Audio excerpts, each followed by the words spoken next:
Assalamu alaikum. It is my great pleasure to have this big gathering today to talk about a very sensitive and current challenges facing job creation worldwide, specifically in the Arab MENA region. I'm very pleased to see a big number of women entrepreneurs that are with us here today because especially in the Arab region, economic empowerment for women now is very essential and very crucial, and it is in the forefront of any economic activity happening in our region. You know, we have 6 distinguished speakers. We're going to have a video statement from Her Excellency Sheikh Hind Al Khalifa. We'll provide it later. And we're going to have around 1:30 under the patronage of His Excellency Mr. Zayed Rashid Al-Zayani, the Minister of Industry and Commerce and Tourism in Bahrain, where he's going to graduate a number of Bahraini entrepreneurs, which they are part of what we call the Bahrain model, or the Enterprise Development and Investment Promotion Program in the UN terminologies. I will just start by reading a small statement on positioning the Arab region to innovation and entrepreneurship. I will start with a study which have been developed in ESQA. It was this study, we have asked for it and we commissioned that study. In the year 2000, there was a discussion on a number of Arab countries to join the World Trade Organization. But the big problem and the concern was the SMEs, the existing and the future startups in the Arab region. What will happen, you know, when those countries will lift their trade barriers? And also at that time, we have been facing difficulties in what we call mobilization of foreign direct investment from different countries to our region and to sub-Saharan Africa. This have led us to start commissioning this study. The study, it was an empirical study, 4 countries, Egypt because it's one of the largest in terms of population in the Arab region, Lebanon because it has a history of innovation and creativity vis-a-vis other Arab countries, Jordan, it is a country with limited resources, and Bahrain as part of the oil Gulf countries, and also because our office was here in Bahrain. The findings of that study was weak entrepreneurship culture, demographic and economic indicators project that the Arab requires more than 100 million jobs by 2015. I'm saying this was in the year 2000. We have envisaged what could have happened on what do they call the Arab Springs, because we need to create more than 100 million jobs.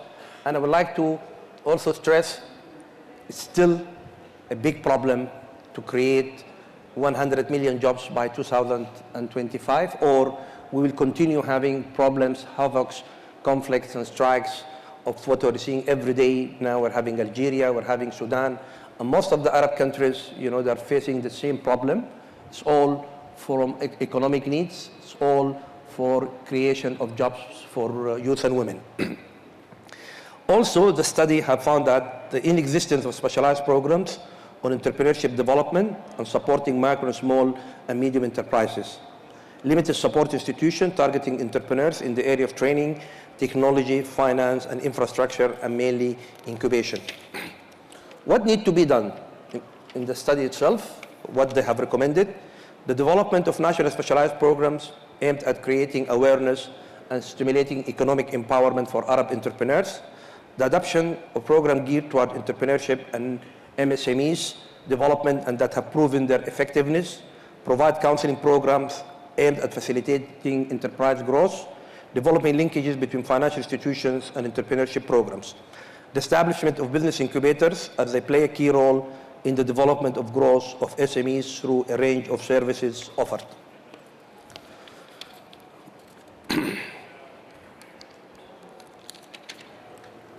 I will talk briefly on the current status, you know, in the MENA region regarding the challenges facing entrepreneurs.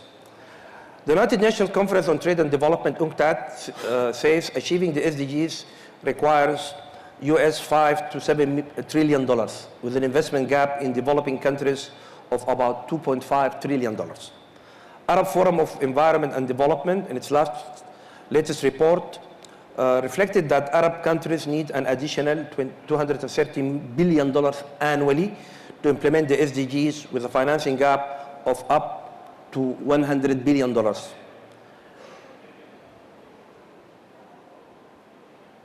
They also warned that the bill would rise to much higher amounts depending on the effects of conflict and asylum in the region. The report called for the adaptation of new policies to attract funding from international institutions, regional funds, and the private sector, and to give incentives to banks to produce new products for financing sustainable development. In line with Industrial Revolution 4.0, experts predict that 25% of the jobs we know today will disappear by 2030. This is also exacerbates, the problem and the issue of what are we talking today when we're bringing the digital revolution or the industrial revolution in the forefront for our future economies. Of course, the refugee crisis is also affecting our economic development in the region heavily. Each dollar invested toward raising the profitability of entrepreneurs in the MSMEs increases the level of the family at the same time, leading to a cumulative multiplier effect. MSMEs represent 85 to 85% of total businesses in the region. MENA region is mainly characterized by being a young population with an average of 60% below the age of 29 years. Youth unemployment rate estimates at 20% compared to the world average of 12%. It is the highest worldwide. Female entrepreneurship rates at 15% compared to world average of 31%. Global Financial Inclusion Index in the MENA region scores very low.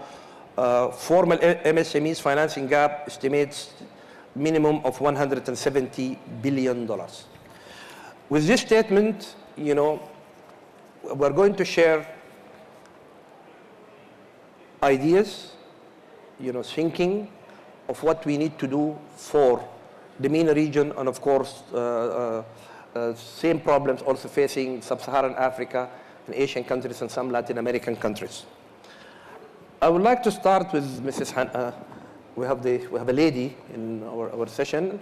We're going to have another video statement from another lady.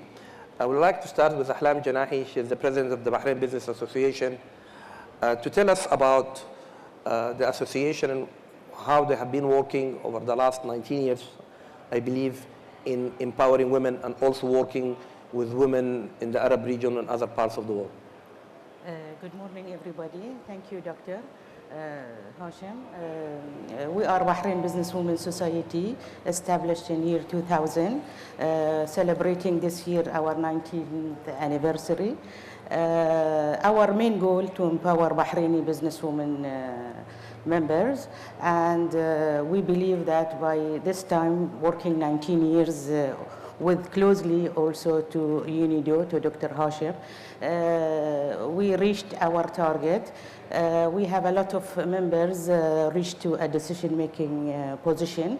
The members being trained through UNIDO, through other entities, to empower themselves to develop their businesses, which is very important.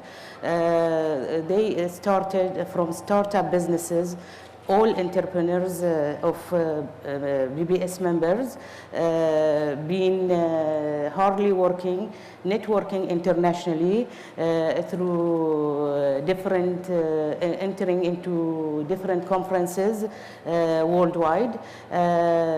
We did a lot of MOUs signed between the officials and different universities, and we closely worked with UNIDO, thanks to Dr. Hashim, who given us the international experience of how to expand the businesswomen businesses, plus that it was they've been trained, and today I believe that a number of them will be graduated by UNIDO.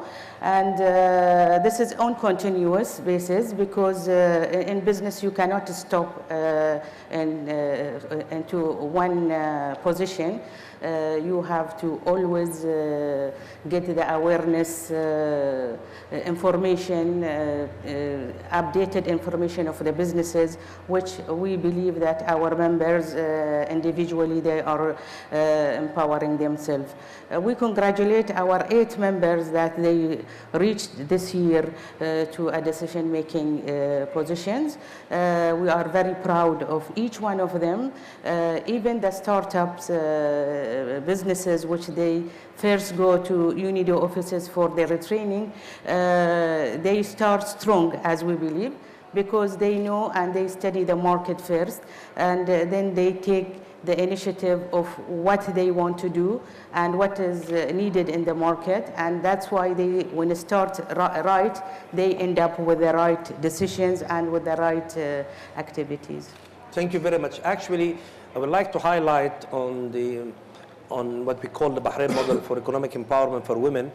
Our vision 15 years back when we started with the Supreme Council for Women on developing a strategy for empowering women socially, economically, and politically. Our vision from the beginning that the economic empowerment of women will lead to social and political empowerment. And today we are very proud to see that a big number of women that have reached the stage of decision makers. And actually we have Mrs. Zainal, you know, she is the first chairman of National Assembly or a parliament in the Gulf region. And of course, we have nominated a number of women entrepreneurs to be what we call them entrepreneurs ambassador. Halam Janahi is one of them. Actually, the economic empowerment of women, when we started it 18 years back, it led us to take this program into more than 52 countries, from Uruguay to China, to India, to Turkey, to a big number in sub-Saharan Africa, and of course, all the Arab countries. So, and recently, I will leave this later to Dr. Khalid Hanafi on the dialogue of the private sector, you know, to provide their recommendations to the Economic Development Summit in Tunisia. There were 8 recommendations. 2 of them was related to economic empowerment for women and developing entrepreneur center. Dr. Khalid will brief us on the vision of the Arab Union of Chambers of Commerce and Industry and Agriculture later on. I would like to move to my friend and brother, Mr. Bibas Gortas, who I had the honor and pleasure working with him. I'm part of the board of the World Business Angel Forum, which is chaired by Mr. Bibas. Mr. Bibas, I know that you had a long mission to bring together this organization, which is based in Istanbul, and it is one of the most reputed international organizations to support SMEs and entrepreneurs worldwide from a financial inclusion point of view. We'd like if you can brief us on what's happening today worldwide regarding financial inclusions, mainly for entrepreneur startup or at growth, and specifically the World Business Angel Forum, you know, how they view this, what do we lack, and what we need to do, and if we can also look into mainly focusing on the Arab region, on sub-Saharan Africa. Yes, thank you very much, Dr. Hussein. As you know, WBA, World Business Angels Investment Forum, is one of the G20 partners and also in the board of the Global Partnership for Financial Inclusion, which is chaired by Queen Maxima of the Netherlands. And in 1950s, 60s, invention was very important. But today, innovation is important. As a matter of fact, we have to understand why innovation became more important than invention. Very shortly, innovation is supported by governments, by policymakers more than invention because it creates new jobs, new wealth, social justice, and new add-on values for societies, for economic development. Of course, in 1950s, anything invented had a ready customer. So you didn't need a set of skills of entrepreneurship to convert your invention to innovation. you were inventing and customer was consuming. That was the process. But today, this is not the case because there is a big competition in the global markets and you need some set of skills to convert your invention to innovation. But developing entrepreneurial skills is not enough. You also need access to finance. But which kind of finance we are talking about? Smart finance. Why? Because only financial support is not also what entrepreneurs of the 21st century need. They need more than finance. They need know-how, mentorship, networking. When we checked the financial instruments in the financial roadmap of entrepreneurs today, we see some basic around 10 different financial instruments. Crowdfunding, angel investors, VCs, co-investment funds, government grants, banks, wealth management institutions, IPO, ICO. These are the main instruments. But only one of them is able to provide more than finance. It is angel investors. Last year, 9.6 billion euro invested in entrepreneurs and startups by 340,000 angel investors in Europe. As a matter of fact, if we are talking about the financial inclusion of all segments of the economy, then we also have to talk more about the more financial inclusion of startups. Sometimes we say startups, sometimes we say entrepreneurs, sometimes we call them as SME. This is not our subject today, but I think we have to understand the mindset of startups first and the mindset of angel investors too. As a matter of fact, angel investment is putting finance, getting equity, and taking the risk together with the startup and entrepreneurs. As a matter of fact, this is 100% compatible financial instrument with Islamic mindset of investment.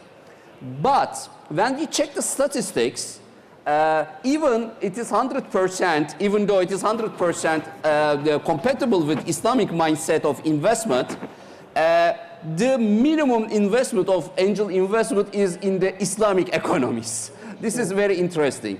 Last year in the United States, for example, $26 billion invested by 320,000 angel investors. And the total market size of angel investment is around $50 billion in the world. So I think we have to rethink about how we can take the financial inclusion power of angel investors of the MENA region for developing the startup economy also in the region. It is very clear that new jobs, new ideas are coming from startup economy. And startup economy is driven by the young generation. And I think we also have to talk about how we can include more women entrepreneurship in startup economy in another session. But this is what I will say now, and thanking you so much for bringing this important issue to the attention of the region. And I'm also congratulating you because you could achieve convincing UNIDO to open its technology transfer office in Bahrain. It is not something easy to make it happen. And I think such kind of initiatives will also empower the innovation ecosystem, not only of Bahrain, but of the region. Yes, thank you, Bybers. One of the most important requirement of financial inclusion today when we talk about business angels. And as you have said, rightly, it goes in line with Islamic finance.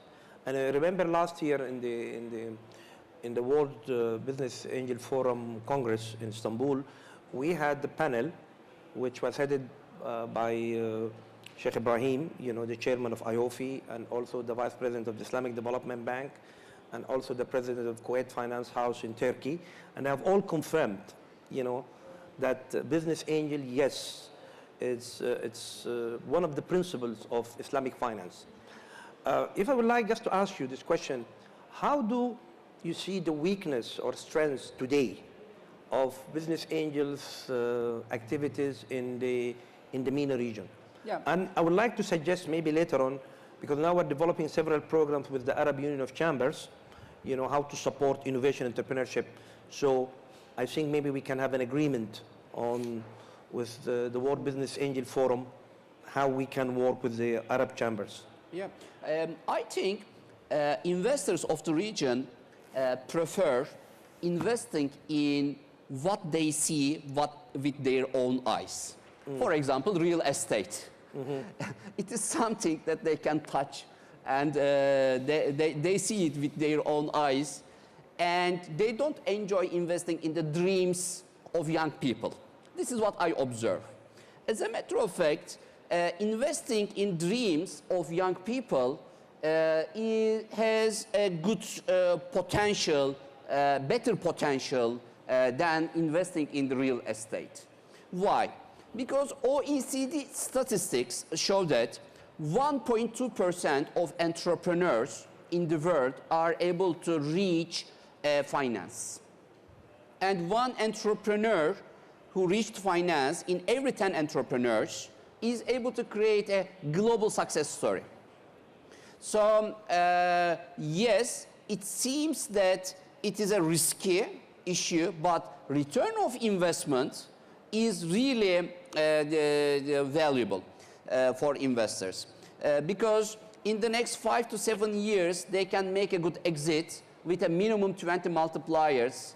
And this is not something that they can get as a return of investment when they invest in a real estate industry. But you have to work. I mean, when you invested in real estate, it stands there, you make money. But when you invest in startups, in innovators, you also have to work with them for developing a business model. You should share your know-how. You should also put a roadmap. So I think also in the morning session today, in the first panel discussion, one of the ministers, one of the panel speakers highlighted the importance of the mindset change. This is very, very important for this region. Thank you, Bebers. I would like now to move to look at the some of the national practices, and we're having with us Dr. Hussam Farid. He's the advisor to the Minister of Advisor to the Ministry for MSMEs and Entrepreneurship at the Ministry of Commerce and Industry in Egypt. Egypt, we say, if we take figures, maybe we say it represents 25% in terms of population for the Arab region. And if we say that we need to create 100 million jobs, it means in Egypt we have to have a vision how we can work and expedite creating 25 million jobs by the year 2025. So we're very delighted to have you here. And if you can tell us what is the ministry strategy on the roadmap to support startups and growth of SMEs in Egypt? Well, I thank you very much, Dr. Hashim, and everyone in here for the kind invitation. I'm delighted to be among you today, and I must tell you that the 100 million jobs that you're talking about, it has been allocated, that 80 of which are allocated in Egypt in the next 10 years. So when you look at Egypt and the potential of job creation required from the government as a practice to employ the Egyptian youth, the numbers say that within the next 10 years, there are 80 million entries to the marketplace in Egypt. And I'll tell you a very quick story so everyone can understand the demographics, how we are working in Egypt. When you look at our trade balance, you find end of year 2018 that the Egyptian exports without the petroleum products represented 25 billion US dollars. And the imports represented 70 billion US dollars, with a deficit of approximately 45 billion US dollars. And when you look at that, and about 65% of our population is below the age of 30, and you have 1 million kilometers a distance of a nation with 28 governorates, you find that you really need to empower entrepreneurship and MSMEs nationwide on all parameters. As Ministry of Trade and Industry, when we start looking into the matter closely, there was a unit called MISMEDA. It's micro and small medium enterprises, and that was a unit that belongs or under the Ministry of Trade and Industry, and our first call was this entity has to be an independent body that reports to the Prime Minister or reports to the President, because MSMEs is not only trade and industry, it's a cross-cutting sector with all services and industries. But from our industry parameter, when we have done our analysis, we looked and found the following. Most of the youth and people that would like to start their projects would rather tend to start their projects away from the industry. And when we started looking at the reasons why, it was very clear to us that industry means initial investment that is quite higher relatively than when you look at IT or when you look at services or mobile apps or anything like that. So we started looking, how can we enable the youth, if any young little girl or a boy that would like to start something that has to do with manufacturing, how we can make their life easier. And we have started working on a national program for localization and export maximization that has been just approved by the Economical Cabinet and by President Sessi 2 weeks ago. And simply we found out that in order to enable this environment and to attract the informal sector to our formal economy, and the informal sector in Egypt is assumed to be, if not the same size as the formal sector, it would be bigger in some areas. And this is where it comes the inclusion parameter and how to do it. And we found out that in order to enhance the MSME's environment and entrepreneurship, we need to have the key word that we used as the enabling. Enabling the people with access to finance, access to technology, access to information, access to market, access to legislation that would allow them to be encouraged in a workplace that would enable them. And the access to finance was relatively, surprisingly, the easiest one of them. Because when we were learning the best practices worldwide, we found a couple of models that have been applied in countries in the West and in the East, which basically enables some middle partners like venture capitals or any of that kind to come in together with the bank that would allow the entrepreneur or the industrial entrepreneur to have a minimal cost participation in the project, which would encourage them to be going more for the industrial entrepreneurship in all. Also, we have just finished about 14 industrial clusters on 456 FIDANs that would be on 7 governorates in Egypt to enable the youth to come, and these are ready-made facilities, factories with their licenses and everything for the youth to come in just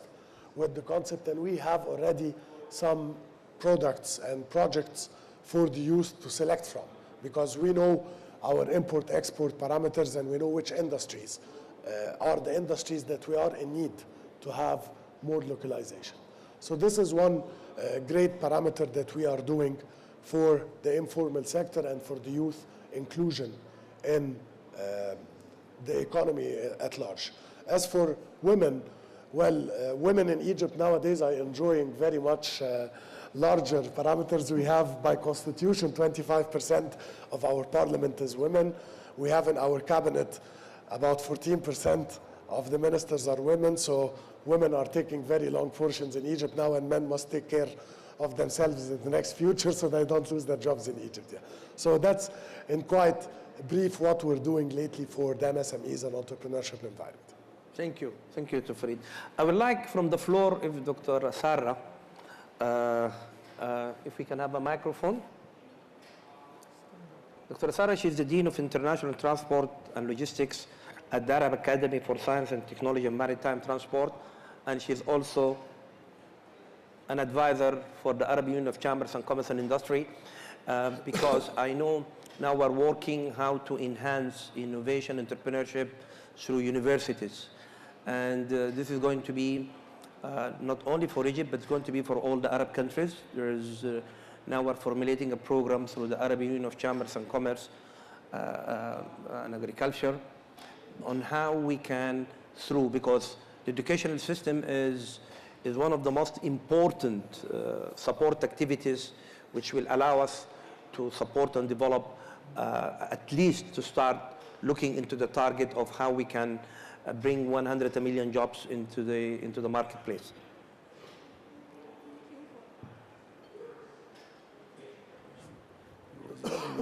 أسامة العرايب برا قال هو هيخرج. اوكي. فتلهم وين تكمل. ممكن الحين بعد ما تخلص. خليه يفوت. Thank you for this.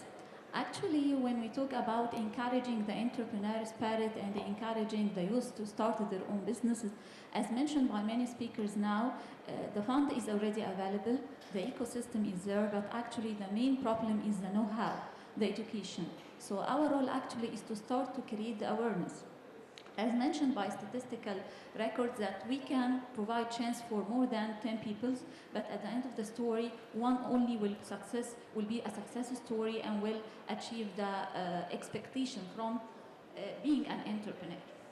So actually having the education is something very important, and that's what we need to do, is to create the awareness through the education by creating the incubation management system and start to encourage different youth how to be able to create their own business. The know-how is something very important actually. Thank you. Thank you. And vis-a-vis what we need to do in the Arab region with the Arab Union of Chambers, how the Academy is envisaging to support other academic institutions, universities, or even at the school level. The Arab Academy is one of the Arab League Institute.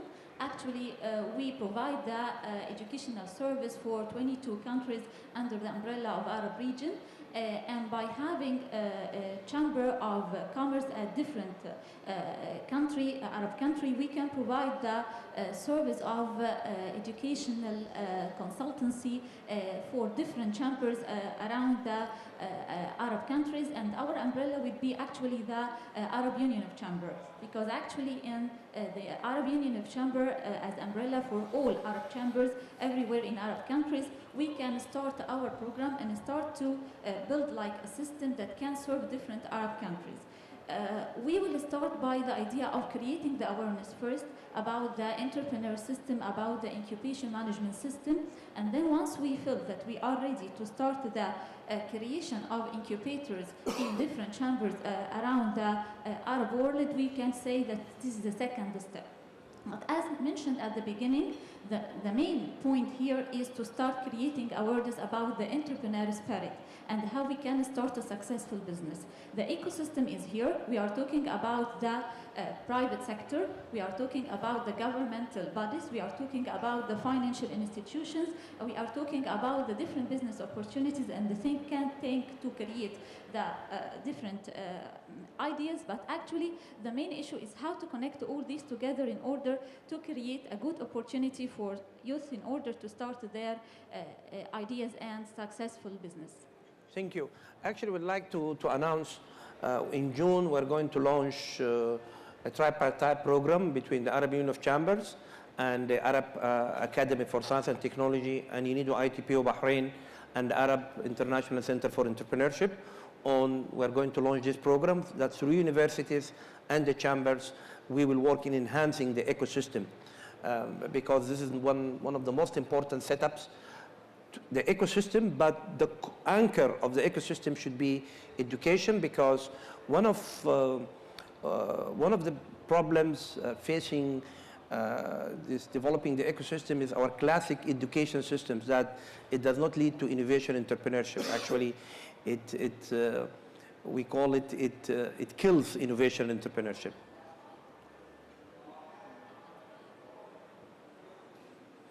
And that's why I need to share our experience over the last year with the audience here. We started to enter the subject of entrepreneur as part of our educational system in universities, because actually, you know, for any student, in order to be graduated, he has to prepare the graduation project. And the graduation project, we used to make it like a classical procedure in order to be graduated. This is not the story now.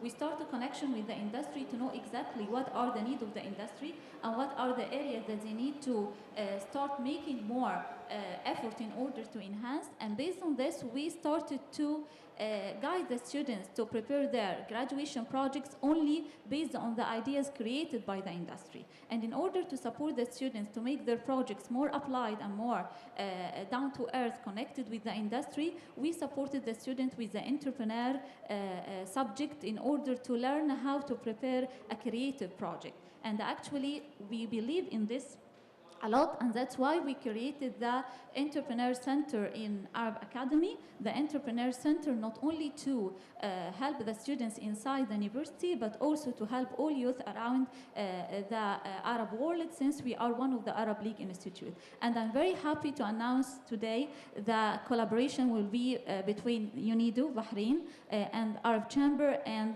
the Arab Academy in order to enhance the awareness in the Arab world about the entrepreneurial spirit, because actually we have great power we shouldn't underestimate, which is our youth. The population of the Arab countries mainly in the age between 15 and 35, which is mainly the youth. And that's why we need to invest more in this.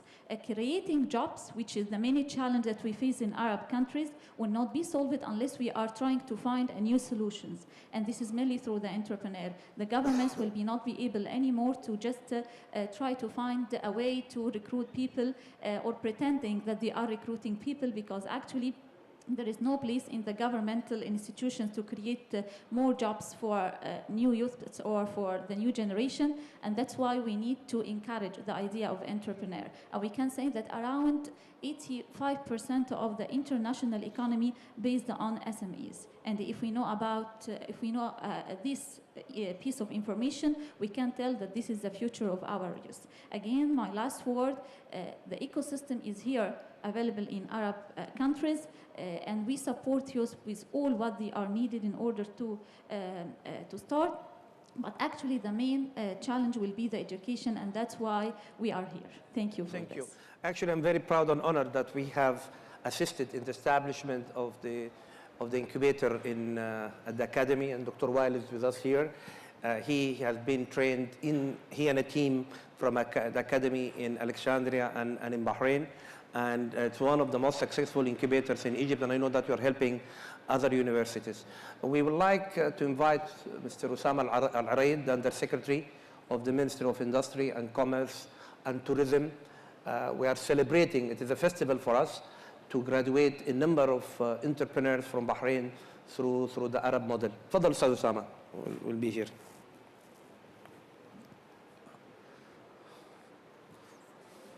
أسامة كيف أخبارك؟ شرفتونا تفضل. دكتور خالد حنفي الأمين العام لاتحاد الغرف العربية سربايبرز بزنس. لا انت اقرا الأسامي. انت خليك من هنا، خليك معنا دكتور. تفضل افتح.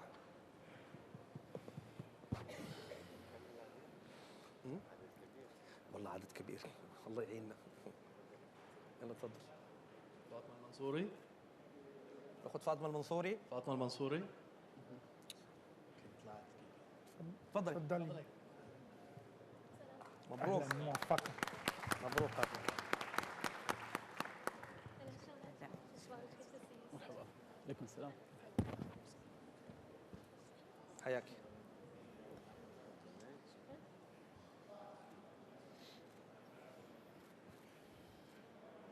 مبروك. مريم عيسى.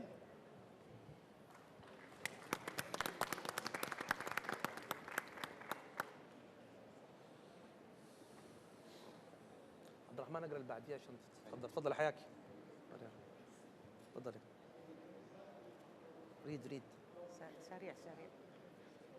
اللي بعده على طول. ريان على بعضه على محمد. طول يا عبد الرحمن عشان يوقفوا الصف لأن عدد كبير.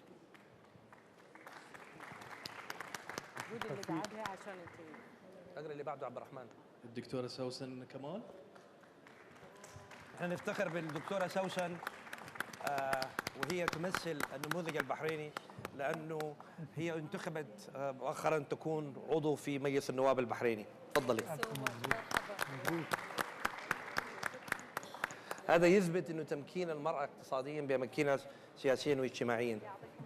الله يخليك دكتورة، بارك الله فيك. انفال القيسي.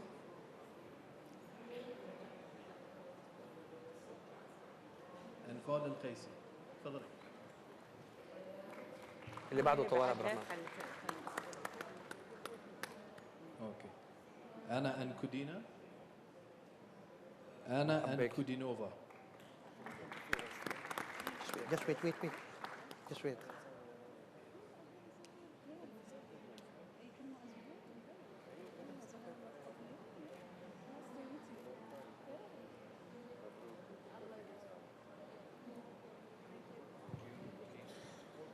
Please. You know, our program in Bahrain, it's support Bahraini entrepreneurs and also expats living in the country. Yes, Damodara thank you. Haridas.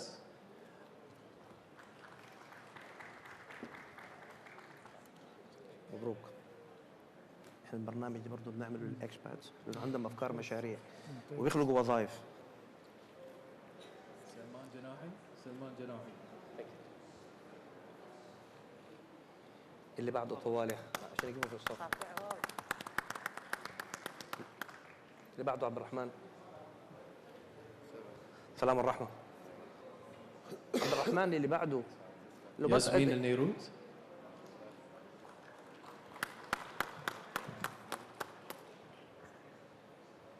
اللي بعد قول اللي بعد. وليس النيروت. نعم. عبد الله كاظم.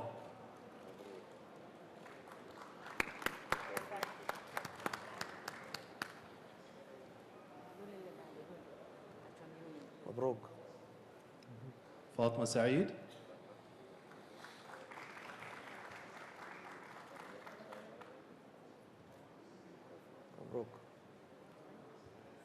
مبروك فاطمة. يلا اللي بعده. سكينة الحسيني.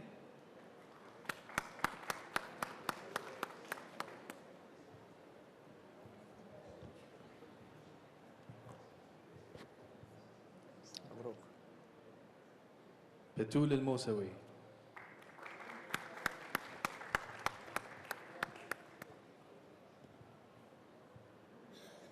على طول.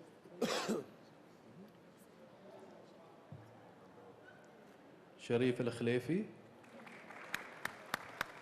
طب لو حبيت الغي رجوع على مصر الطيران وارجع على دي ايه اللي يحصل؟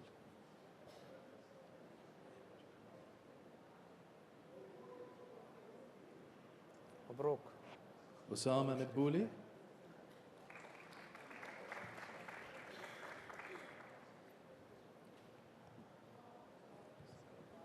أقول الاسم. مبروك. شريف الذوادي.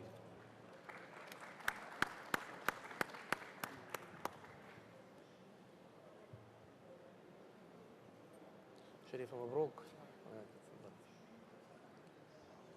علي الجنيد. شريفة من رواد الأعمال الزراعيين.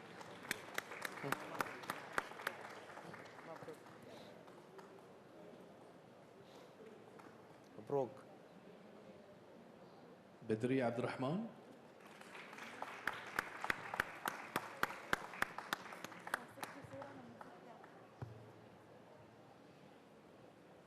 مبروك مبروك. مها علي.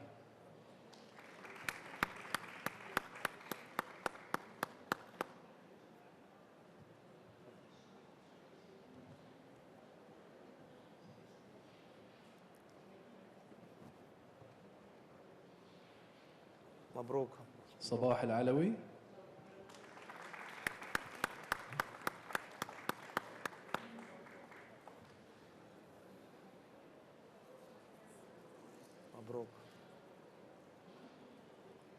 سارة طاهر.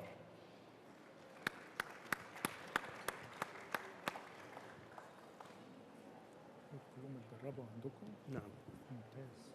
يتقدموا احنا بنخرجهم بعد ما يعملوا البزنس بلان.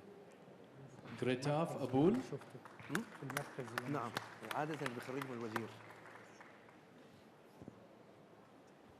كل congratulations. احنا إبراهيم العريفي. كل 3 أسابيع بناخد مجموعة من 15 ل 20 بشكل دوري.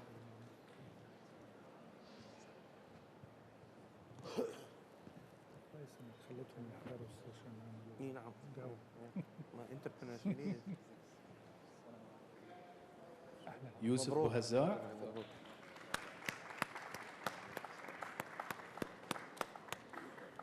This is for you.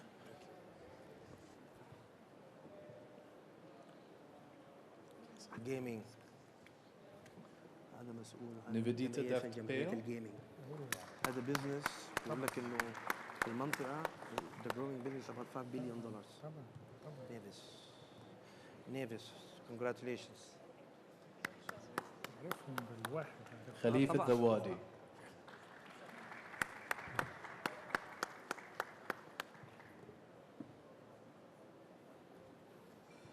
يا خليفة مبروك مبروك. جيهان يحيى.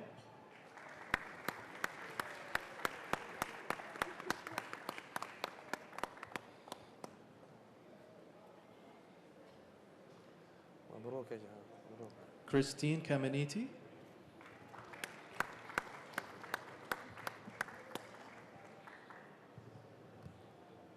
استراليا. Congratulations. Congratulations كريستين. هناء أسعد. كويس انك مدخل اكسباتريت كمان، يعني حركة هي طبعا حلوة لانه ذكية. عندهم ideas and they can طبعاً. create jobs. لا وكمان في الجروب يعمل نوع من المينجلينج حلو إيه جدا. نعم. وكلهم عندهم مشاريع رائعة. عبير مقبل.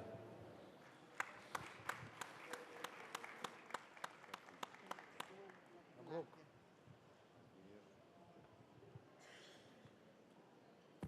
مبروك مبروك. حياك تفضلي. روان المشاقبة.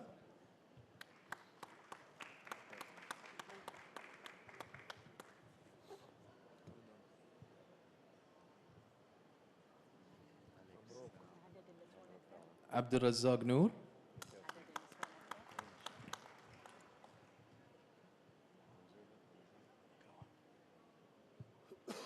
أمل عتيق. مبروك مبروك. احنا عندنا نسبة البارتيسيبيشن النسائية أنفال عبد الرحمن. مبروك. واضح. وبعدين هم أسرع في إنشاء مشاريعهم ونمو مشاريعهم. عبد الله مبارك.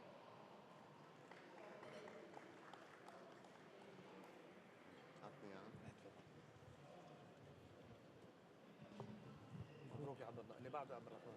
إدوارد تاندان.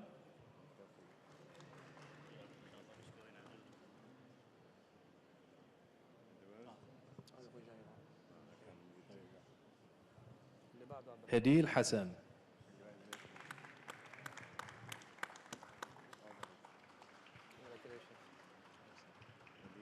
حسن. حنان عبد الرضا.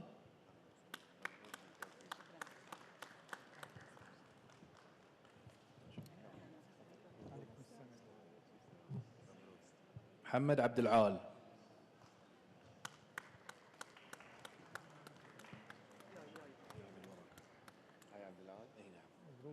أميرة نور.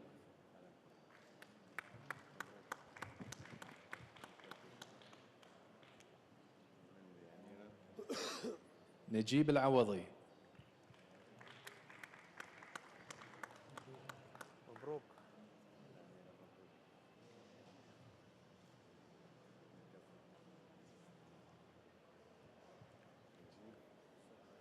بيرل سليمان.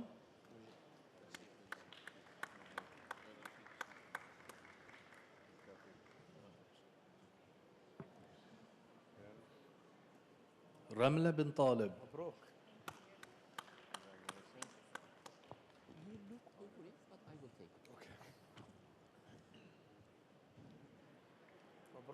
يوسف حكيم. تونس الخضراء.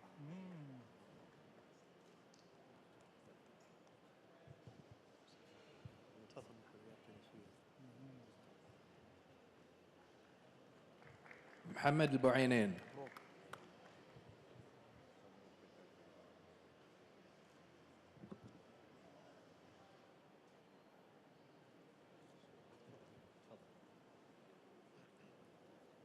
ياو منساه كوامي.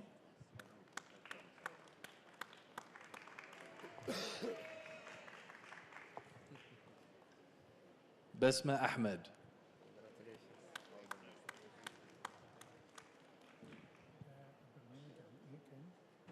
علي عبد الكريم العلي. بيجي بيكون عندهم افكار مشاريع، بندربهم على اساس انه كده خطه العمل، وبيشارك فيها كل من شغال في الايكو سيستم.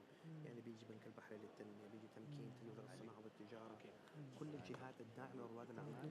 جاسم محمد سيف.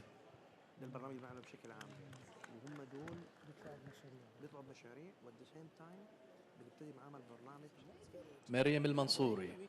مباشره بعد الاسبوعين بنبتدي معاهم الكونسلنج عشان قبل الكونسلنج لازم يفهموا كيف تديفلوب ذا بزنس بلان والاشكاليات ويعرفوا شو عبد النبي عبد الرحيم. اللي موجوده في البلد. لا Definitely. Definitely. With pleasure. احنا مثلا بكره Please. مثلا راح اكون موجود. عندنا كيف اخبارك؟ عملنا حاجه اسمها اولمبياد عبد الكريم السادة. للتربيه الشخصيه. واخذنا السنه دي 8 مدارس، 4 بنات و4 بنين كتجربه. اشتغلت حلوة. ومشاريع رائعه هي كلها في الانوفيشن. أنفال عبد الرحمن. يس، وكلها لها علاقه بالانوفيشن. ونعمل معرض جدا، ما ده الاقتراح. الله يخليك، شكرا جزيلا بارك الله فيك. مشكورين، ونهني كل رواد الاعمال اللي هم طبعا بدوا حياتهم الرياديه، وطبعا يعني دي اول خطوه، لكن ان شاء الله زي ما شايفين ايضا في عدد من رواد الاعمال اللي هم نجحوا بالمصابره وبالدعم من الجهات المختلفه، وبالذات وزاره الصناعه والتجاره والسياحه برئاسه الاستاذ زايد راشد الزياني، لانه هذا البرنامج هو بدا مع الوزاره من قبل 18 سنه، وكللته كثير من النجاحات في مملكه البحرين واكثر من 52 دوله. نشكركم مره اخرى لكل الدعم اللي بتقدموه رواد الاعمال، شكرا جزيلا. الله يخليك، شكرا جزيلا.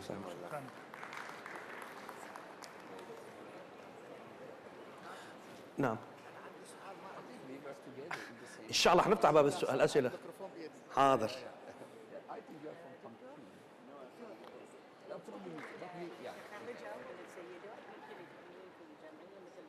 انت قولي، تفضل. طبعا نسمع والله لا. احنا طبعا نبارك لكل المتخرجين اليوم، ونتمنى من السيدات اللي تخرجوا اليوم ينضمون إلى جمعية سيدات الأعمال البحرينية. كما تعلمون أن رسالة من الدكتور هاشم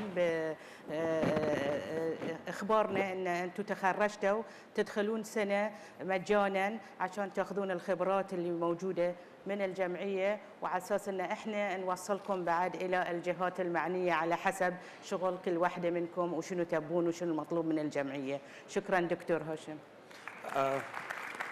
شكرا دائما لدعم جمعيه سيدات الاعمال، لدعم رائدات الاعمال الناشئات، وايضا طبعا اللي هم في طور النمو. افتكر عندنا مداخله، تفضل. في افتكر ميكروفون ثاني. Can we have another microphone? It works. Hello. Can you hear me, Doctor? Yes. Okay, good. Thank you for giving me the chance to intervene. طبعا I had a lady who spoke for half an hour, but I didn't say anything because ladies come first, you know. And it looks like the ladies took over the session today, and they're all the ones who got the promotion and the certificate. Thank God we had one man, I think, or two men who did it. So don't be on the side of only ladies. We are Bahrain. We are half ladies, half men. Anyway, I just want to say I'm not going to go as long as some other people talk, but I will say one thing. I heard the morning panel. I heard the speaker. I heard everything from the morning till now. But I want to say that if we want to go globally, we have to first think locally. Here in Bahrain, we have pillars in our, that can really help the entrepreneurs. Sorry, let me introduce myself. I'm the advisor to the SME Society in Bahrain. I have my friend, engineer, I think he's still here. Engineer Abdurrahim Fakhr was sitting somewhere. Don't know where he is. But anyway, I want you to know that when we made a survey with entrepreneurs in Bahrain, they tell us the real story. We told them, if you don't want to be frank, don't talk to us. Come tell us exactly what is hindering your progress, what is standing in your way, where are the challenges. I knew Dr. Hashim from a long time ago when he was struggling from the beginning with his incubator and trying to put things in perspective and trying to help the young people stand on their feet. But after that, there is a gap. The Tamkeen, who did the whole thing, are great people, but they have their empire by themselves. EDB, also another empire, and you have the Bahrain Development Bank, and you have the Ministry of Education by itself, and you have the Ministry of Labor, and you have the Chamber of Commerce. But what we are missing here is the proper link between all of these. The ecosystem, yeah. And the poor entrepreneurs, I feel bad for them because I feel the only thing I can do is go and fight with those guys. But I'll do my best. But at least if we really want to go globally and have the world help us, first we have to help ourselves. That's all. I don't want to go longer than that. It will be too challenging, but I think it's enough. Thank you very much. شكرا يا دكتور. أجاوبه؟ تفضل. Thank you, Dr. Dhafar Al-Amran, for your SMEs survey. But in Bahrain, as you know, first of all, we are supported by our leaders from His Royal Highness, the King of Bahrain, and the Royal Prime Minister, and our Crown Prince. We have a Supreme Council for Women who are empowering the women specifically in all aspects, mainly in different sectors. And we are very proud that women is being empowered in Bahrain locally and internationally. Regarding the connection, Dr. Hashim, he always opened doors with the officials to the entrepreneurs who've been graduated newly. And we are, as a Bahrain Businesswomen Society as well, we lead the members to different officials. Tamkeen, with many thanks, they are having a lot of programs for all the private sectors, entrepreneurs or SMEs or even big companies, even foreign investment, foreign investor companies, where if now these days, you can just click the website and find what is your requirement, and you can apply and you can get according to your needs of business. I believe that the entities need more to concentrate, to work together, but we have all the connection that each one of us can get what she wants. The problem here, the entrepreneurs, they have to move forward to look for what they need in their businesses and not the official entities. Thank you. Thank you. I would like now to move to Mr. Amir Abu Bakr. Amir Abu Bakr, he is a business counselor. He's a certified business counselor. He's in the domain of entrepreneurship and innovation over the last 20 years. And he's our team leader in Sudan. And actually, we have invited him because now we're developing a very prosperous program with the Arab Organization for Agricultural Development, where now we have developed a center for agripreneurs, which will help entrepreneurs in the whole Arab region. You know, one of the largest sectors which employ people in the Arab region till today is agriculture. But one of the problems and the challenges there is agro-processing.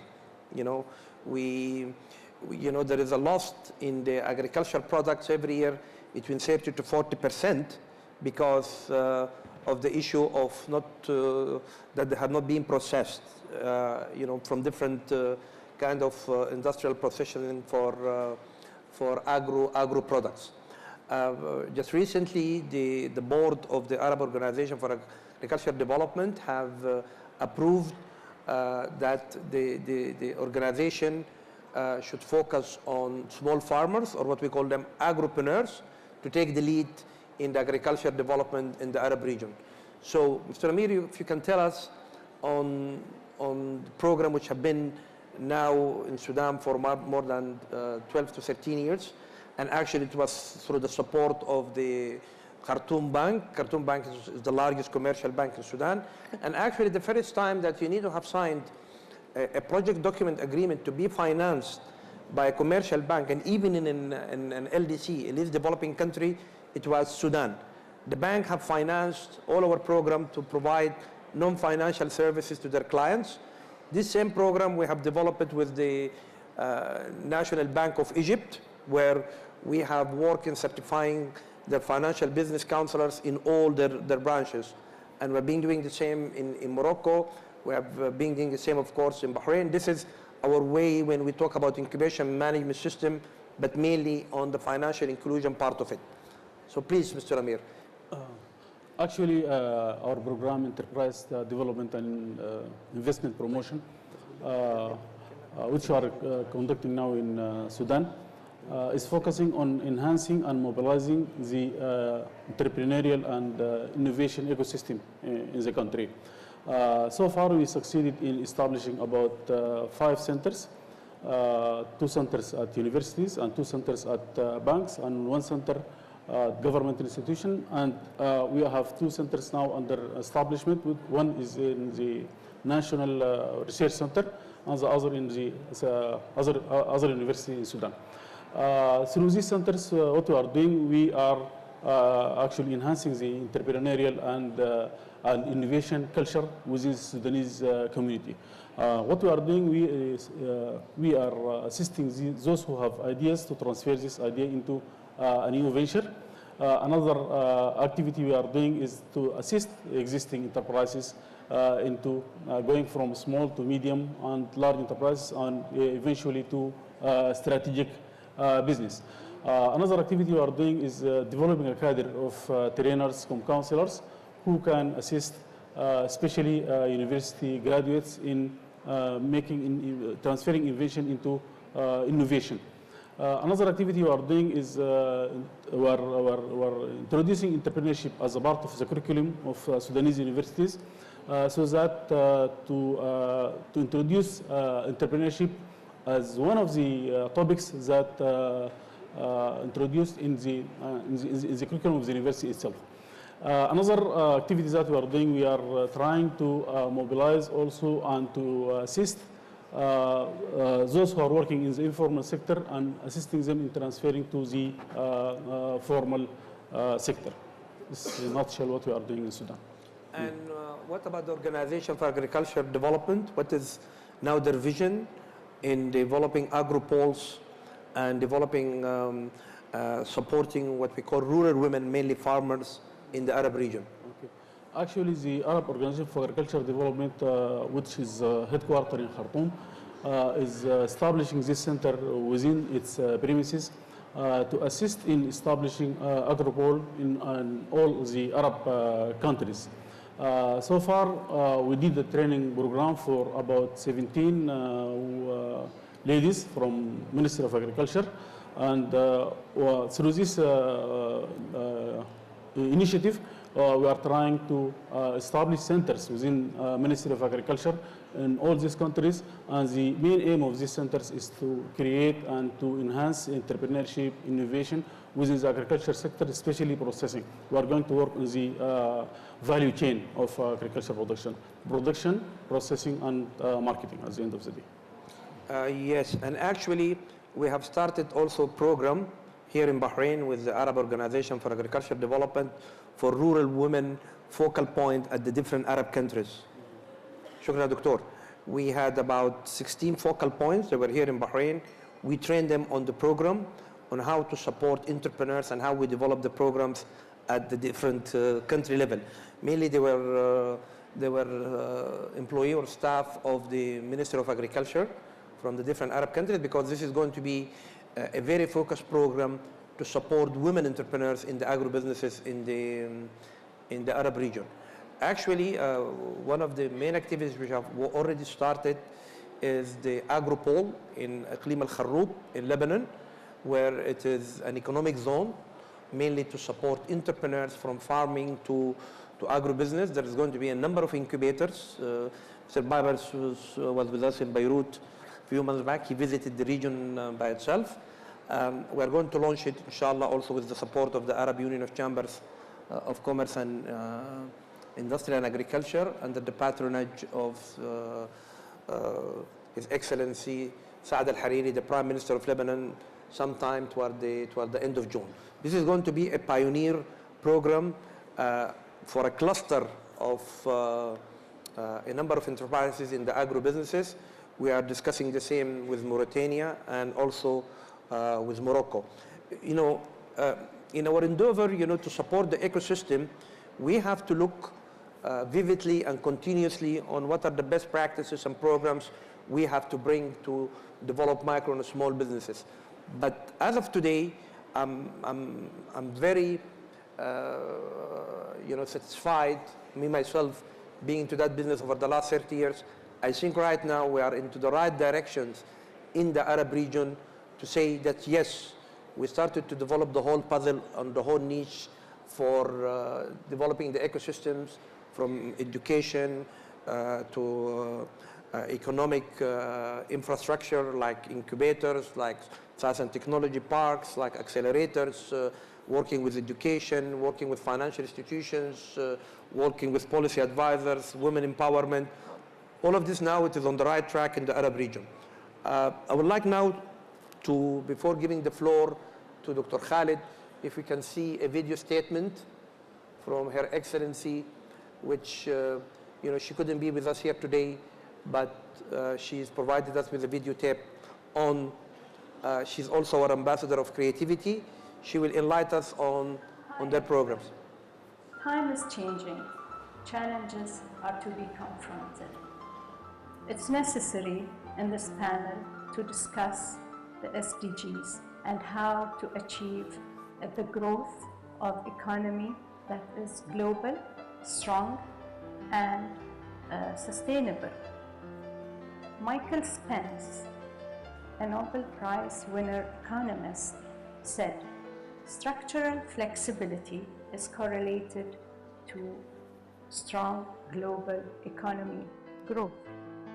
It's necessary and it is requested that governments and businesses invest in education, in infrastructure, in knowledge-based and technology-based economy, but without a plan of action.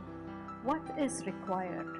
What is necessary to be done as a set of action to achieve our goals? For many years, efforts continue to support involvement and development of women, entrepreneurship, and creativity. Lately, in Lebanon, there was the Arab Business Forum, and a lot of recommendations came to support women in all the three that I have mentioned: entrepreneurship, empowerment, and creativity. The relevance of all these issues is continued to be coming in every conference we go to. But have there been any plan of action? Has there been any strategy to achieve that? That is what we really need to consider during our discussions. In the Kingdom of Bahrain, in the late 70s, under the umbrella of the Ministry and Social Development, the project of Productive Family was launched. A lot have been benefiting, and the center is progressing with individuals who have a diversified income to assist them with their living. 20 years ago, UNIDO has launched the program of incubators, and that also allowed individuals to benefit from the incubators and the technical support, allowing their businesses to flourish. Recently, and at the level of social institutions, the Bahrain International Federation for Business and Professional Women has launched, similar to the UNIDO project, incubators to accommodate Bahrainis, young men and women who have talent and who promote their business through the incubators, through training that will enable them to polish their skills. We felt that in the short period of the center, we have achieved results, overwhelming results, and the individuals have represented Bahrain in international venues. They represented our mission and vision. In Matera in 2015, we have individuals from Bahrain who also contributed to the venue with their products. In 2016, we have been to Vienna. 50 years anniversary, which is training of women entrepreneurs for 20 years, supported by the government of Bahrain. We have 4 of our entrepreneurs here with us, and I congratulate them for the appearance to be in Vienna.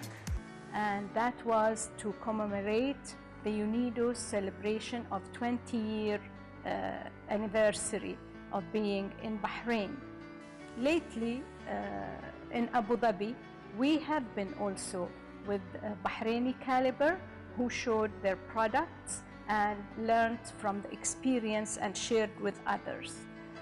In that as well, Bahrainis were representing our mission and vision.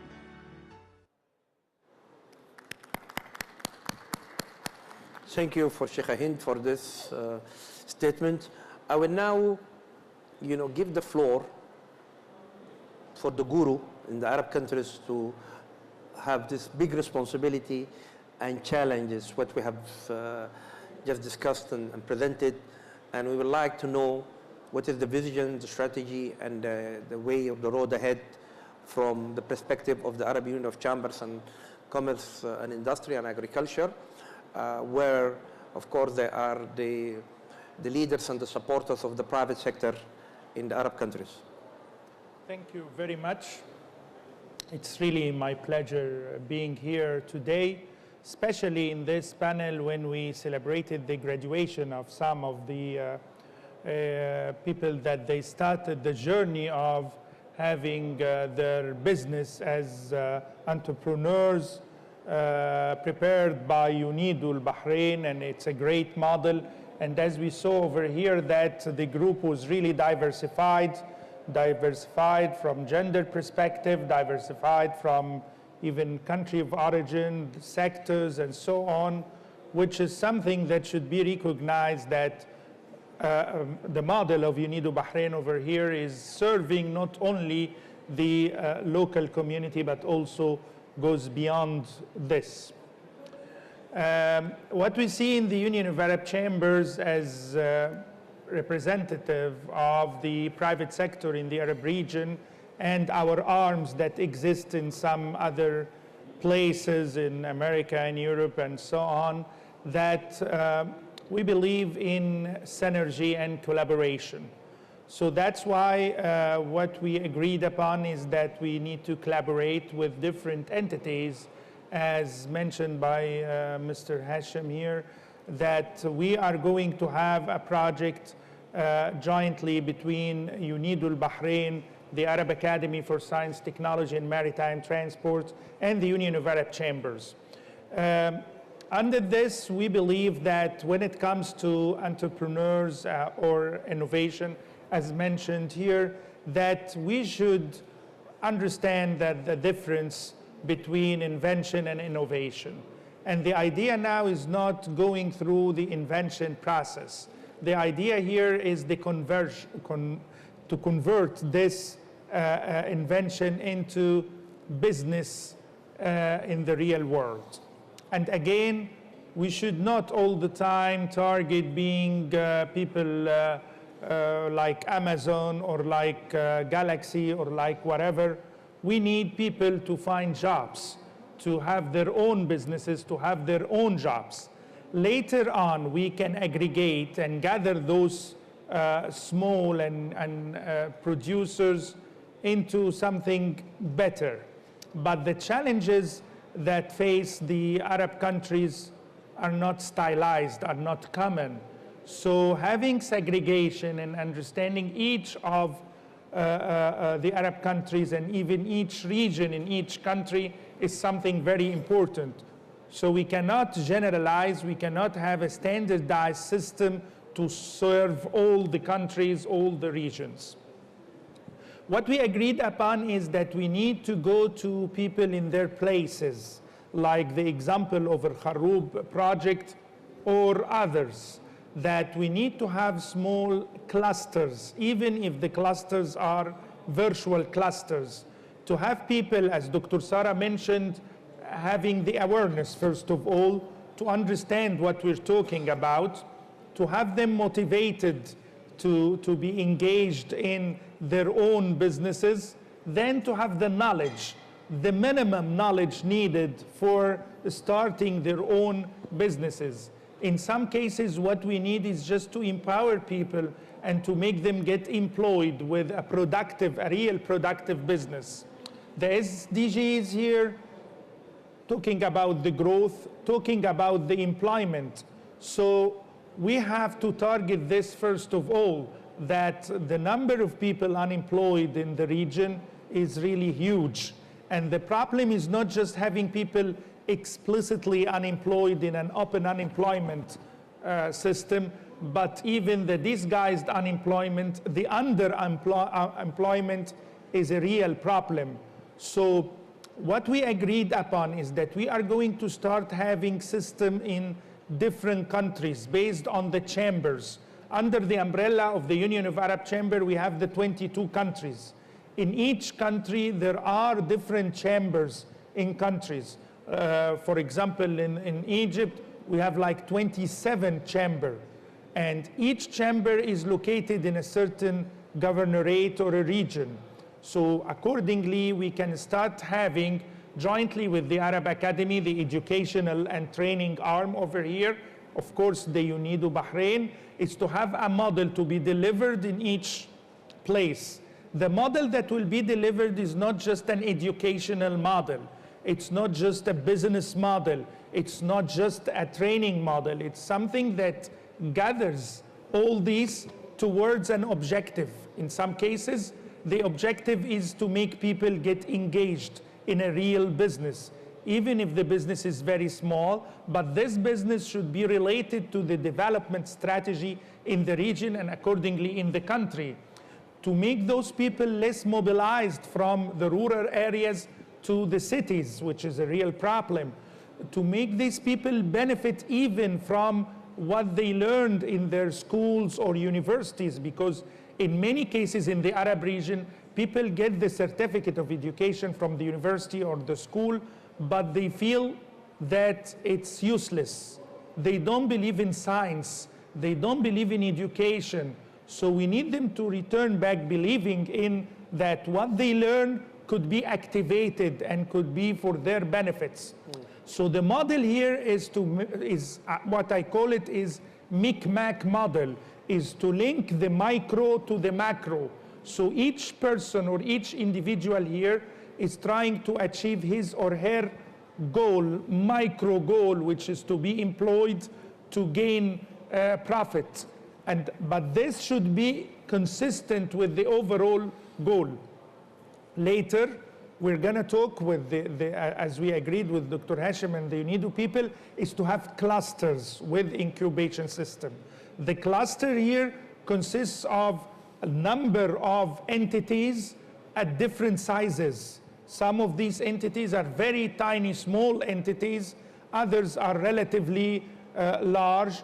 But the idea is to have to make the linkages, backward and forward linkages among all of them in a network system, and to participate by having 4 main pillars, which is the R&D pillar, the market intelligence pillar, the training and development, the continuous training and development pillar, and the finance pillar at the end of the day, which will be like a public good to serve this community. And this community will act, it looks large, but it consists of very small entities. But if you look at it as if you are looking to a fleet of fish in the sea, it looks like a very large fish, but actually they have the same direction. So if you look from away, they move on the same direction. They get directed from outside. And thanks for the fourth industrial revolution, the artificial intelligence that will help us. Of course, there are a lot of details here that we can talk about. There are systems that should be employed, like the expert system, the artificial intelligence. But again, I'm highlighting the idea of innovation. Innovation is not to be giant. Innovation is to be able to face the challenges, to face the risk. The first step, as mentioned here by Dr. Sarah, is the awareness. People are not aware. We need to orient them. And we have to announce here that in June, we are going to sign this collectively in Beirut between the UNIDO Bahrain, the Union of Arab Chambers, and the Arab Academy for Science and Technology to start this. It could be in agriculture, but industrial agriculture. And even when we talk about small clusters like in dairy production, in whatever will be employed. It could be in service sector, it could be in the IT, it could be in the industrial, but should serve the people themselves and the idea of the fleet.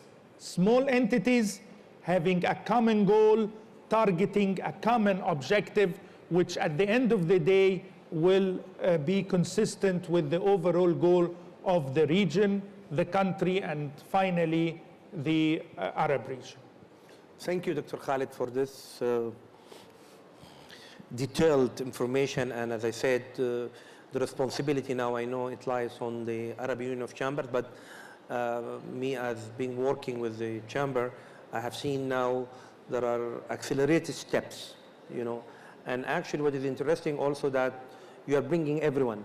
You are bringing universities, financial institutions, NGOs, government bodies, and this was part of the dialogue which started with the private sector, and it has been, most of it have been accommodated and approved in the Arab Union summit, which was in Beirut and also in Tunisia. So we got the support of the decision makers to start going ahead with this. I would like also just to inform you that in November, between 11th to 13th of November, Bahrain is going to host the Arab Investor, the 19th Annual Arab Investor Summit, together with the World Entrepreneurs Investment Forum under the patronage of His Majesty King Hamad bin Isa Al Khalifa. What is interesting about this is the first time also within this Arab Investor Summit that we're bringing entrepreneurs, at the global level, but also, of course, we'll focus on the region.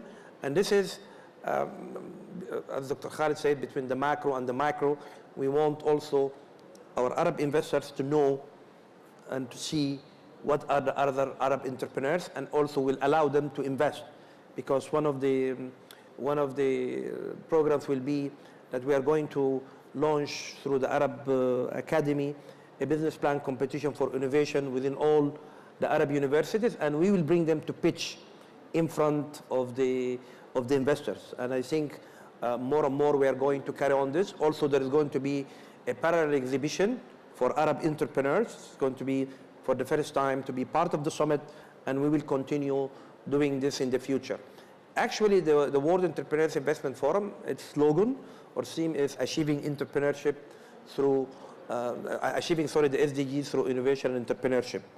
And this is, we started this in 2017, and then we had a communiqué, or what's called the Manama Declaration, which has been adopted and approved by the General Assembly, and it has been translated into 6 languages and been transmitted to more than 192 countries. It illustrates what we have been talking about. So we're going to zoom this, of course, taking the SDG as an umbrella, and then we will move in how we are going to support women and youth in the Arab region. I would like to have questions from the floor, and also later on maybe we can see with the World Business Angel Forum, because we're developing several programs which will be provided through the chambers. So also we can include, you know, the web programs within the chambers, because this is the private sector.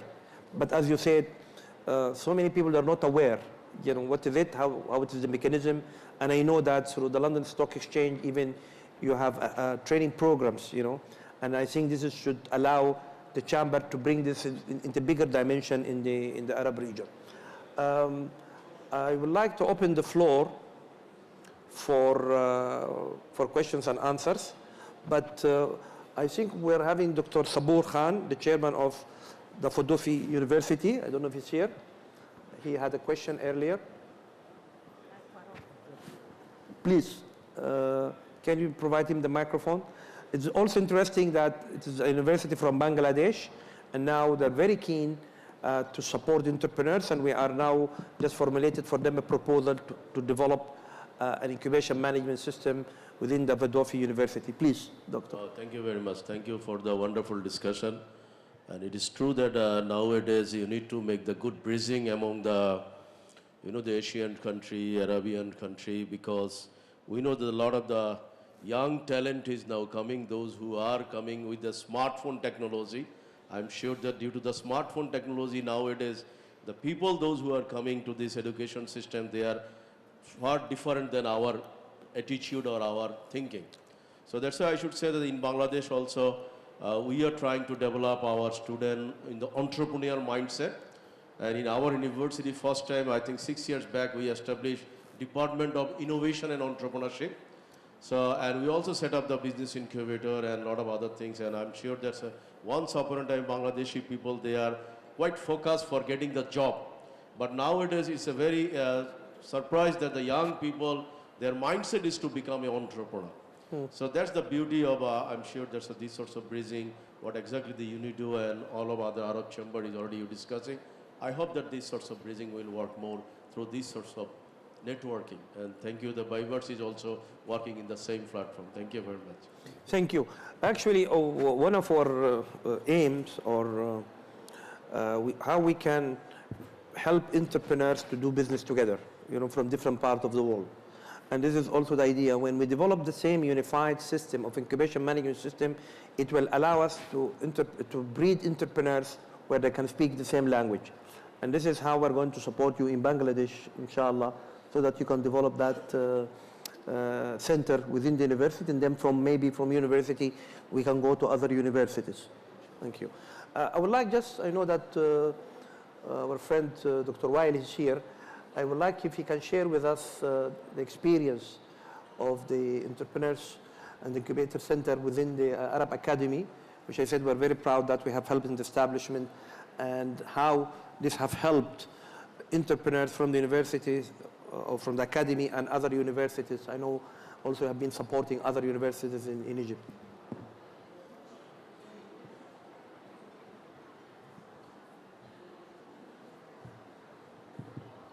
Okay, thank you, Dr. Hashim. Assalamu alaikum. Actually, I'm happy that with my colleague from Bangladesh, I recognized yesterday from Jen as one of the most booming ecosystems in the world, and Egypt was recognized as the country of the year by Global Entrepreneurship Network. So I'm happy to be part of that. On the other hand, I would also like to highlight that we started the entrepreneurship journey with the UNIDO 4 years ago, basically, and we are scaling very quickly in Egypt and outside Egypt as well. So we started to have several incubation programs in the country. We started with supply chain incubator, which is the first incubation focused on supply chain and logistics in the MENA region. And we are launching another incubation program focused on tourism as well. We are launching this program next month. And this was with the Arab Tourism Organization based in Saudi Arabia, which is the first incubation focused on tourism And the plan is to scale all across the Arab countries to support tourism startups and tech startups in this particular area. Also, we have, as Dr. Hashim said, we're not only focused on our students, we're focused on supporting and promoting entrepreneurship among Egyptian youth and Arab youth as well. So we launched for the third year in a row, a national entrepreneurship competition called the Entrepreneurs Rally Competition, where we provide support and technical support and mentorship to youth and to young entrepreneurs, and offering them at the end of the competition a pre-seed fund to start their businesses. So yes, universities have a big role in promoting entrepreneurship and raising awareness among young generations, because they are facing real challenges, especially with their mindset and with the parents' mindset as well, not only the students themselves. So their parents are usually resistant to this kind of unclear future, what's next, what's the future of entrepreneurs, so they are not usually supporting that. And we have a program where we engage the students, their parents, and we engage the faculty members as well, because they are the enablers. So we work on the three-pillar program. And I'm very happy to be here, because when we started all that, we started with Dr. Hashim in Bahrain, and the pre-incubation model and incubation model and acceleration model with UNIDO. So yes, it really helps. Thank you. Thank you, Dr. Weil. Thank you very much. Yes? Yes, thank you very much for your presentations. I'm coming from the education background as well, and I have just a few questions. I think you already embedded this and introduced this in the education sector in Bahrain, which is basically bringing a curriculum for entrepreneurs at a younger age, in high school level and even middle school level. What have the other mindsets from Sudan and also from Egypt and other countries done in terms of that? And what curriculum can we embed it also in Bahrain to buff it and to enrich it for young entrepreneurs at a younger age? Because we always think about university students, but we're never looking at the younger age, where they are being more motivated and they have the innovation and creativity skills at a younger age. Thank you. Well, this is very interesting. Actually, we have developed a curriculum in support of UNESCO 15 years back. It started with vocational schools from the age of 12 to 16. And now also we're developing, and we have Mr. Al-Qadi is there, who was in charge of the program, and he's retired. He's from Egypt, but now he's also a citizen, but still following tentatively the program. And now we are applying it in all schools. And interesting enough that we are having after tomorrow, under the patronage of the Minister of Education, the School Olympics, where we have taken 8 schools. This is a pilot this year. Next year is going to be for all the schools, 4 girls and 4 boys. And we have trained a focal point, at 2 focal points at each school on the program on how to boost innovation and entrepreneurship. And also there were 2 volunteers or entrepreneurs volunteers for each school over the last 6 months. And now we are having 16 shortlisted, very innovative. I have visited several schools. I was inspired about the level of innovation of these kids. They're having in mind that the future, you know. And there are going to be 3 winners, which is going to be announced next Thursday with the presence of the Minister of Education himself. We have been also working in Sudan, we did the same in Sudan we started with the agricultural schools and industrial vocational schools, but now it's also with all the schools. We did the same in Morocco at the different levels. Yes, at the beginning we started with universities because we wanted to ensure that these newcomers into the market as graduates, that they can be future entrepreneurs. But over the last 10 to 12 years, we started to focus also more at the school levels because, and we had just last year, we had the International Conference for Education to boost innovation and entrepreneurship. We have it in Bahrain last year. We're going to have it this year. And it was the first time where we have been linking schools and universities. And we've been saying that there should be a unified curriculum from the school level to the university. And this is something now we're applying in Sudan. It's working with the with the Ministry of Higher Education and the Ministry of Education. We are developing that linkages because as you study geography or you study science, you know, there is I don't know, at primary school or secondary or the university, it follow a pattern. And we said the same thing have to be for entrepreneurship. We have to have a curriculum. We expand from school level, from primary up to the universities. Fadal, Doctor. Actually, it's a very good question. And I'll take what Dr. Sarah mentioned here, which is the awareness. The entrepreneur or the entrepreneurial spirit is something that we miss. Let's admit this. That we miss because actually it's, of course, all the efforts that any organization does is okay and good.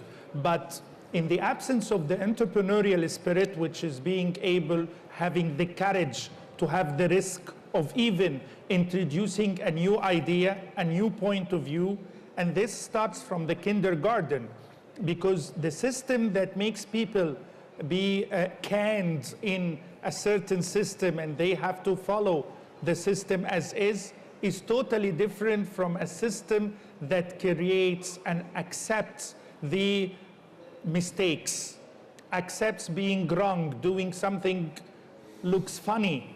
So this something different. So we need a real change in the awareness system for the family system.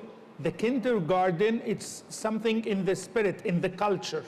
And then later on, we can grow up till we reach the company level.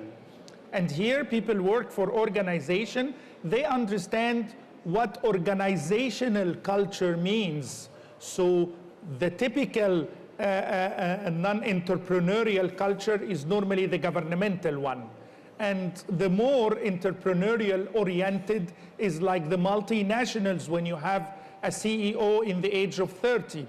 So the change in the organizational culture is something very important as well.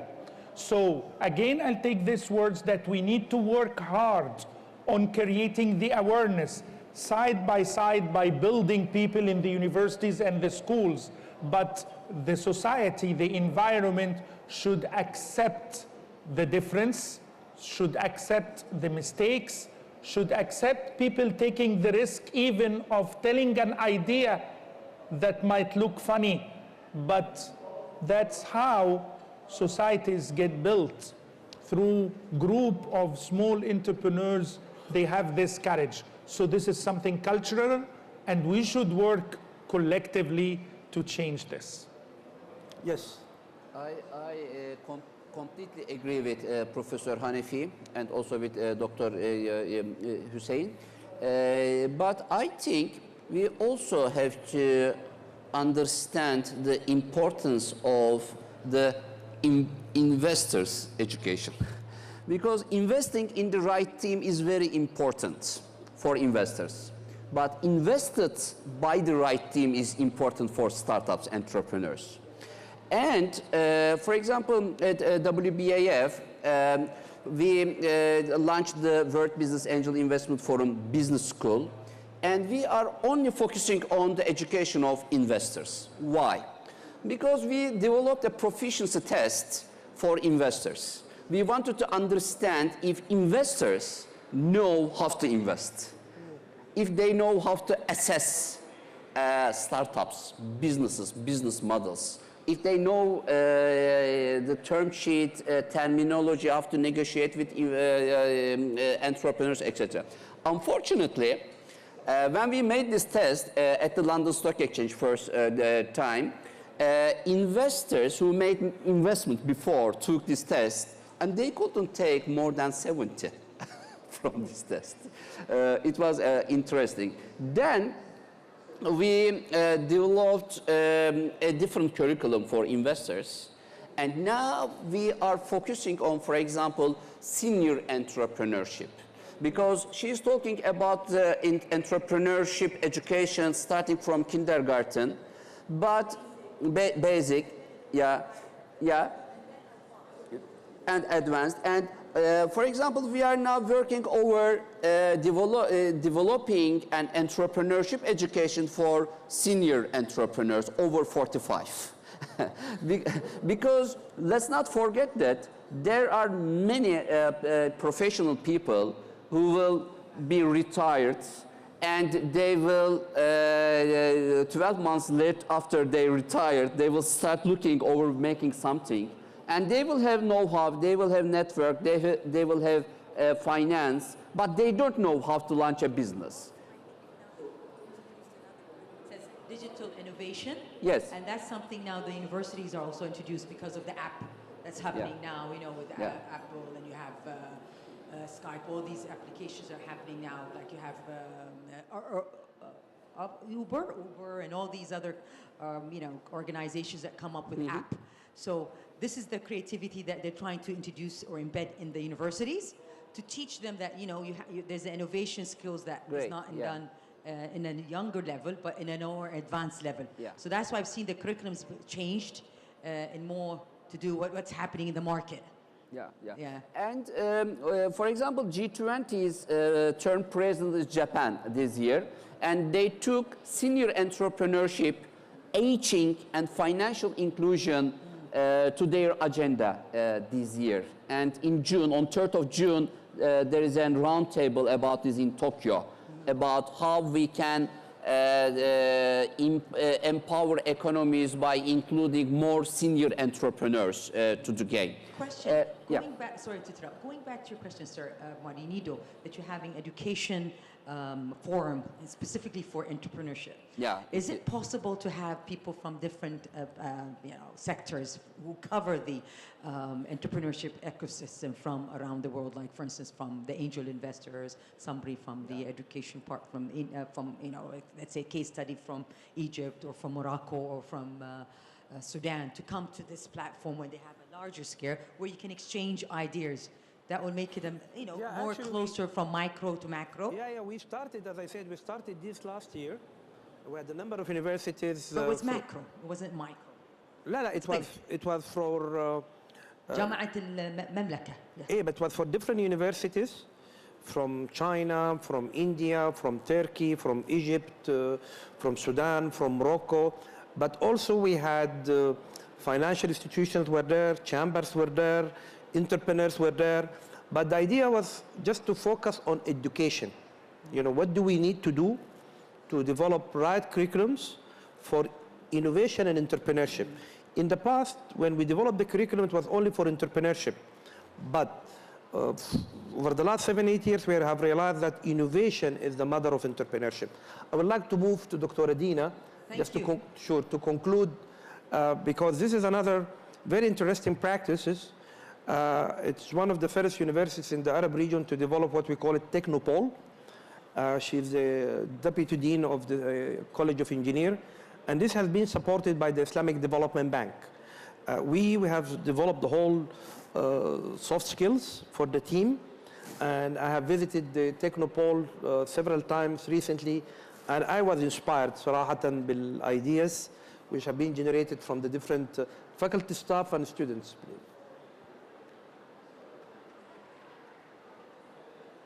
Very interesting now. Most of the discussions it turned to be on education. So, so Dr. Asara, we're on the right track. Alhamdulillah. Is it working? Yes, Bismillah ar-Rahman ar-Rahim. I'm Dr. Dina Muhammad Bilal. I'm from the Faculty of Engineering, University of Khartoum. University of Khartoum was initiated in 1902, but the Technopole was a soft component of the Islamic Bank of Development. It was initiated in 2016. You see, university established in 1902, they have just established a technopole, and it is the largest and take the cream of the students in Sudan. Yes, we have more than 22,000 students per year in the university. And cream of the cream, you know, those are the top. The top students in Sudan are there in our university. And in the Faculty of Engineering, we are having now the Technopole, which is a technical incubator. We have more than 15 entrepreneurs right now. We did a very good job with the UNIDO office Bahrain here. They gave us full support in our beginning. Now we're going in the right direction. What we did in our incubator briefly is that we did the TOT training of trainers for all the deans in the whole university, so as to increase the awareness of the training and awareness of the entrepreneurship and innovation.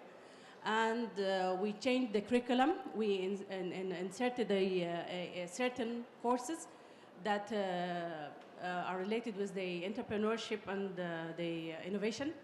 And for the very first time in the university that comes, the student come and say that they want to do their project to turn it to business. After taking this big, good information in the entrepreneurship. The other thing is that there is a very good, spirit in the students. And it's our role, I think, that we should push this one into the right direction. We have many companies right now working in different disciplines. The thing is that the incubators that should be inserted in the universities is that at the universities, we have the technical support.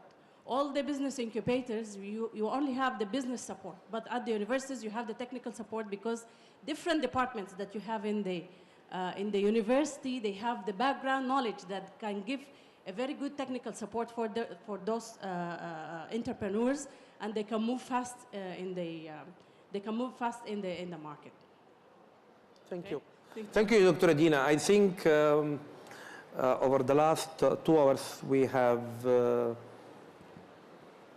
accumulated, a lot of information and ideas from different backgrounds, from women entrepreneurship to financial inclusions to policy and decision maker advisors to practitioners to the private sector of the Arab region, and of course with this gathering of entrepreneurs. I think I would like to conclude by saying I believe now we're in the right direction in the Arab region. It is just for the push and the go ahead from education, awareness, education into business. And as I said, we will be gathered again between 11th to 13th of November to demonstrate that's happening. And of course, you're going to be with us. And we're going to have a special panel to educate our private sector on how is important the business angels. I would like to thank all the panelists and thank you very much and congratulations for the entrepreneurs which graduated today, and we hope that you're going to have a bright future. Thank you very much. Thank you.